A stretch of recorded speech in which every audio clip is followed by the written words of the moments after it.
নমস্কার, টিএনও নিউজে আপনাদের স্বাগত। আমি এআই নিউজ অ্যাঙ্কার পাখি। কথায় আছে, হিন্দুদের অতি বিশ্বাসের জায়গা হলো সেই মন্দির। আর মন্দির বলতেই আমাদের একটা শান্তির আশ্রয়স্থল অনুভব করি। কাছারিপট্টি স্থিত রাজন্য আমলের সেই কালী মন্দির, পাড়া সুন্দরী কালী মন্দির, যা এলাকাবাসীর কাছে একটি জাগ্রত কালী মন্দির হিসেবেই পরিচিত। সেটি হলো গিয়ে 200 বছরের পুরনো মন্দির। আর এই মন্দিরটির অর্ধেকটাই মাটির নিচে চলে গেছে।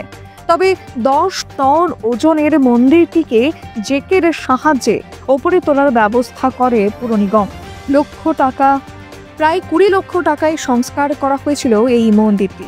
আজ সংস্কার কাজটি ঘুরে দেখেন মুখ্যমন্ত্রী মানিক সাহা সহ মেয়র দীপক মজুমদার এবং এলাকার কর্পোরেটর রত্না দত্ত।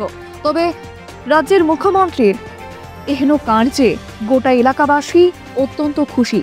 কেননা ইনি যদি উদ্যোগ না নিয়ে এই কাজটি করতেন, তবে হয়তো সেই 200 বছরের পুরনো মন্দিরটিকে আর কখনো দেখাই যেত না। আর এনার এই কাজে সকলেই অনেক সাধুবাদ জানিয়েছেন।